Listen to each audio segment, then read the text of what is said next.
న్యాయం చేయలేదు అని మేము హైకోర్టును ఆశ్రయిస్తున్నాము సార్. ఇది బార్ కౌన్సిలింగ్ కూడా ఫిర్యాదు చేయాలనుకుంటున్నాం. హ్యూమన్ రైట్స్ కూడా మేము ఫిర్యాదు చేయాలనుకుంటున్నాం. మాకు న్యాయం జరగాలి. మాలాంటి ఈ సింగరేణి కార్మికులు అన్ఎడ్యుకేటెడ్స్ ఉంటారు, వాళ్ళకు చదువు రాదు ఎక్కువగా, వాళ్ళు ఏది చూసుకోలేరు సార్. వాళ్లకు ఇలాంటి అన్యాయం జరగకుండా మీరు చూడాలి. మాలాగా ఇంకెవరికి అన్యాయం కాకుండా చూడాలి. ఈ చిరంజీవి సార్ మీద మాత్రం చర్య తీసుకోవాలి. మేము చాలా బాధపడ్డాము.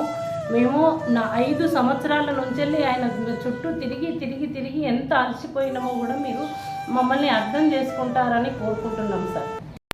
నమస్తేనండి. మా మేడారం టీవీ ఛానల్ వీక్షకులకు గుడ్ మార్నింగ్. ఈ వార్త మీకు నచ్చితే సబ్స్క్రైబ్ చేయండి, లైక్ చేయండి, షేర్ చేయండి. ఇలాంటి మోసాలు మరొకరికి జరగకుండా సప్త సమాజానికి చేరే విధంగా మీరు షేర్ చేయండి, మరొకరికి న్యాయం చేయండి. సింగరేణి కార్మికులు అంటేనే చాలు ప్రతి ఒక్కరికి బంగారి బాతుగుడ్డులాగా. సింగరేణి కార్మికుడు కనిపిస్తే చాలు మోసపోవడానికి సిద్ధంగా ఉన్నాడు అని అనుకుంటారు.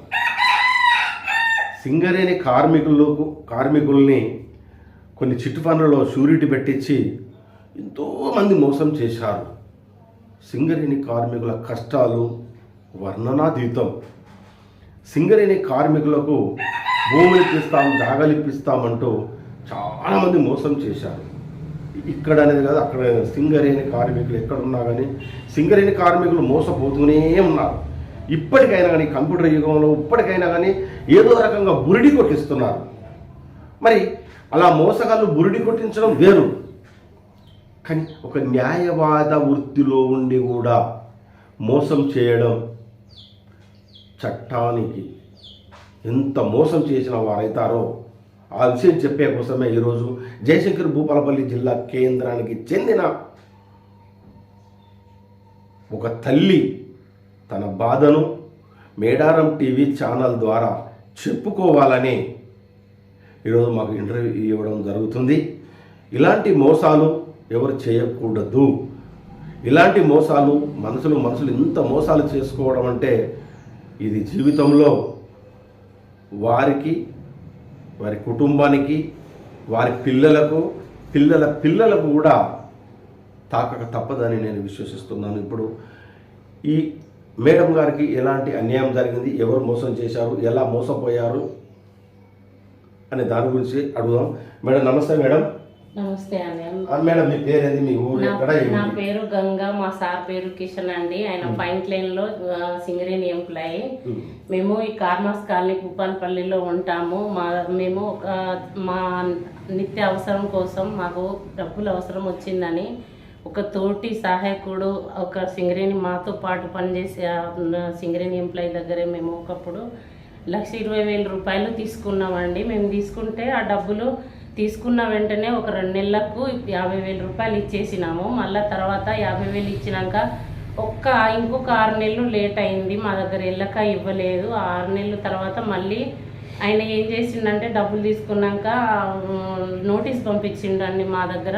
మాకు నోటీస్ పంపిస్తే మేము ఈ నోటీస్ వచ్చింది కదా అని మేము ఒక లాయర్ని ఆశ్రయించడానికి, చిరంజీవి లాయర్ని ఆశ్రయించడానికి వెళ్ళాము. అయితే ఆ లాయర్ గారు ఏం చెప్పారు అని అంటే, సరేలే నేను దీనికి రిప్లై నోటీస్ పంపిస్తా, మీరు డబ్బులు ఇచ్చాము అని అంటున్నారు కదా, రిప్లై నోటీస్ పంపిస్తా, ఆయన మీద కూడా నోటీస్ పంపించినాక లెక్కకు వస్తుంది, మీ డబ్బులు కూడా లెక్కకు వస్తుందని చెప్పేసి అండి మా దగ్గర డబ్బులు తీసుకున్నాడు నోటీస్ పంపించడానికి. మా దగ్గర ఆధారం కూడా ఆయన ఇచ్చిన లీగల్ నోటీస్ కూడా తీసుకున్నాడు. మేము ఏం జిరాక్స్ తీసుకోలేదు, ఏం తీసుకోలేదు, అతనికే ఇచ్చేసి వచ్చినాం నమ్మేసి మేము ఒక లాయర్ని ఆశ్రయించినాక మాకు నమ్మకం ఉంటుంది అనే నమ్మకంతో ఇచ్చామండి మేము. అయితే ఆ నమ్మకంని మమ్మల్ని పిలిపించుకొని నేను లీగల్ నోటీస్ పంపించడం కుదరదు, అతన్ని పిలిపించి నేను సెటిల్మెంట్ చేస్తాను ఈ మ్యాటర్ని అని తీసుకొని అతన్ని పిలిచి పెద్ద మనుషుల సమక్షంలో సెటిల్మెంట్ చేసేసి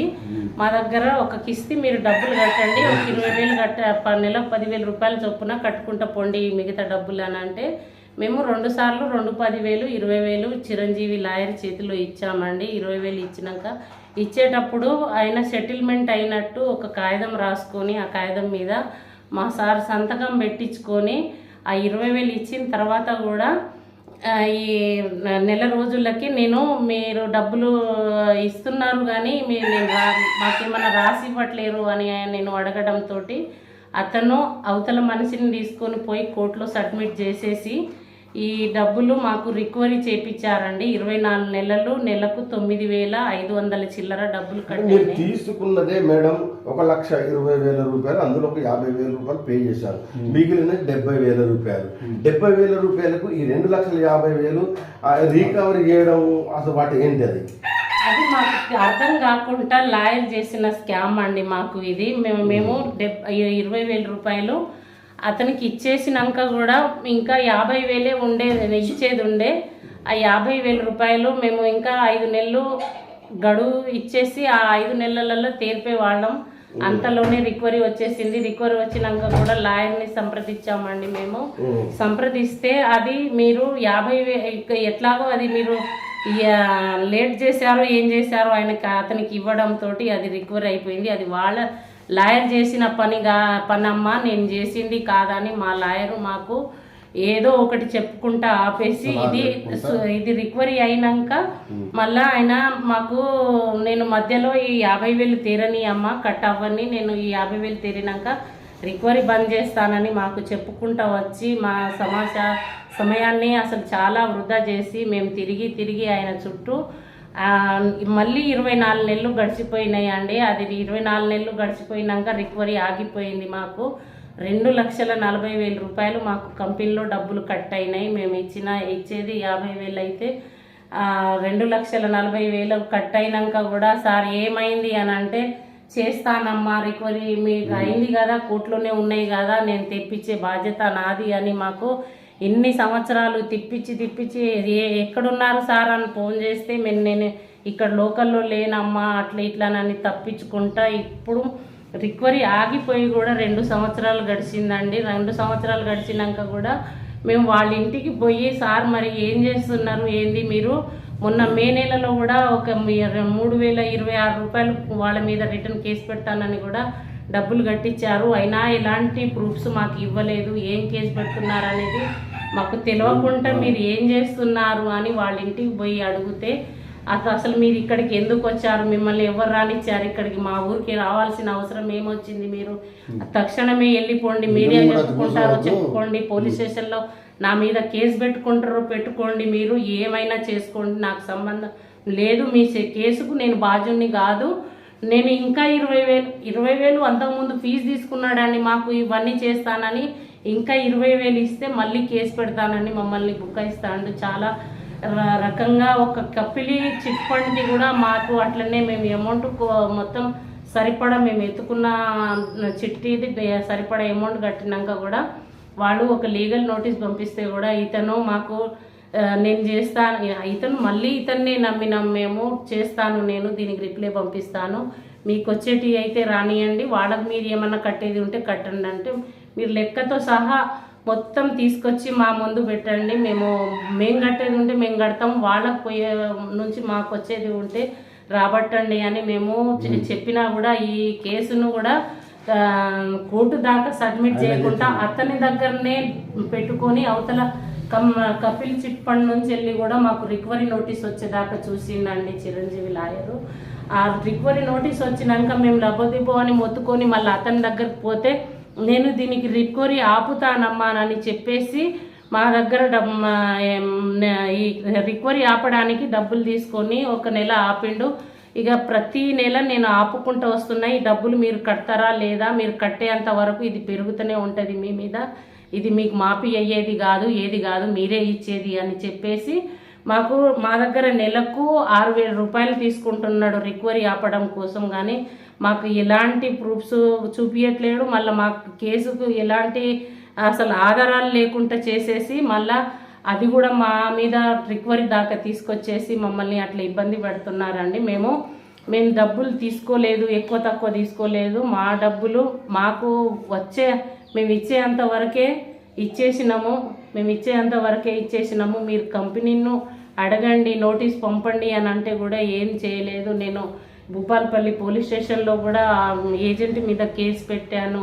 మళ్ళీ ఇక్కడ నుంచి వెళ్ళి హన్మకొండ బ్రాంచ్కి వెళ్ళమంటే కూడా వెళ్ళాను. బ్రాంచ్లో అడిగాను, వాళ్ళ కోర్టులో అడిగాను. నేను డబ్బులు మేము కట్టేది లేదు, మా మీద సురిటీ ఎందుకు, ఈ సురిటీ వాళ్ళను ఈ ఇంటి మీదకి పంపించేసి 5-6 మాకు తిట్లు కూడా తినిపించారు.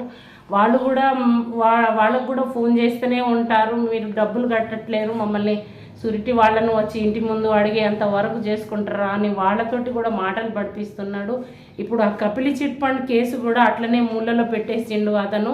మళ్ళీ తర్వాత లాస్ట్కి ఏం చేసిండు అని అంటే, మీరు కంపెనీకి పోయి లెక్క రాసుకొని వచ్చేయండి, లెక్క రాసుకొని వచ్చినాక కూడా నేను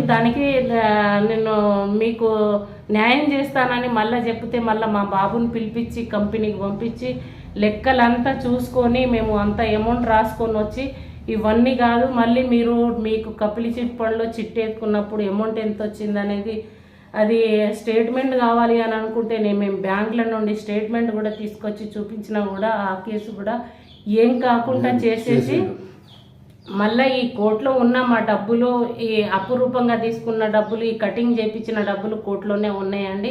మొన్న పరకాలకు మా సార్ని తీసుకొని పోయి ఒక లెటర్ తయారు చేస్తుంటే, ఒక లెటర్ మీద అతనికే డబ్బులు పోయేటట్టు లెటర్ తయారు చేసుకొని రాసుకుంటే మా బాబు ఏం చేసిండు, వాళ్ళ డాడీను ముందు పంపించేసి వెనక పోయి ఈయన ఏం చేస్తున్నాడు అని చేసి తర్వాత ఆ లెటర్ మీద ఇట్లా మీ డాడీని సంతకం పెట్టి మన తొందరగా వచ్చి ఇచ్చేస్తే ఈయన అంత తొందర చేస్తున్నాడు, మాకు ఏం న్యాయం జరిగిందని అంత తొందర పెడతాడు, మాకు డబ్బులు ఇప్పిస్తాననేసి ఏం రాసిండి ఇందులో అని మా బాబు లెటర్ చదివేసరికి తర్వాత తొందరగా వచ్చేసి ఆయన లెటర్ మా బాబు చేతిలో నుంచి తీసేసి ఈ మ్యాటర్ ఈ రోజుతోటి కాదు, నేను వేరే కేసులో బిజీగా ఉన్నానని ఆ లెటర్ కూడా లాక్కొని మా బాబును మా సార్ని ఇంటికి పంపించేసిండండి. ఇట్లా బాగా ఇబ్బంది పెడుతున్నాడు ఈ చిరంజీవి. మాకు అసలు న్యాయం చేయడానికి మా దగ్గర కేసులు తీసుకున్నాడా, అసలు మేము అతనికి ఏ రకంగా మేము ఆయనని ఏం అన్యాయం చేసినామని మమ్మల్ని అట్లా ఫూల్ని చేసి ఆడుకున్నాడండి. మీరు చెప్పాలి. అసలు మీకు చేతులు ఎత్తి జోడించి ఈ 4 సంవత్సరాల నుంచి మేము పడ్డ కష్టము అంతింత కాదు. ఆయన మమ్మల్ని ఇంకా మోసం చేస్తూనే ఉన్నాడు.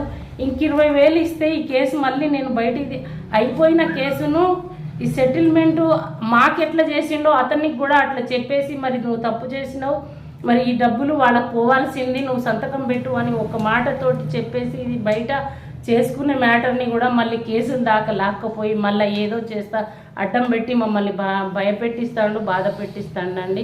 మీరు నాకు తగిన న్యాయం చేస్తారని కోరుకుంటున్నాను. నాకు ఈ న్యాయం జరగాలి అని నేను కోరుకుంటున్నాను. మీరు అంతా ఎంక్వైరీ చేయండి సార్. మీరు మాకు ఈ లాయర్ కాకుండా మాకు వేరే లాయర్ ఎవరినైనా మంచి లాయర్ని సంప్రదించి మాకు ఈ న్యాయం జరగాలని కోరుకుంటున్నాము. అంటే ఎంత నష్టపోయారు మీరు?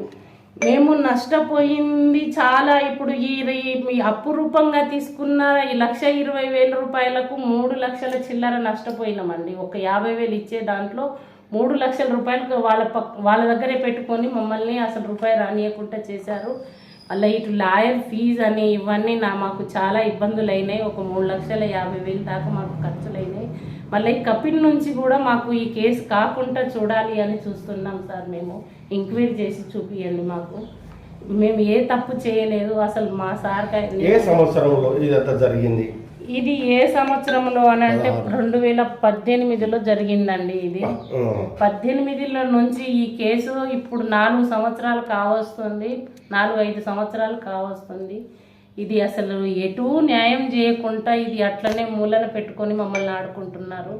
ఇది ఏ పరంగా న్యాయం ఉందో మీరు చెప్పగలరని కోరుకుంటున్నాం సార్.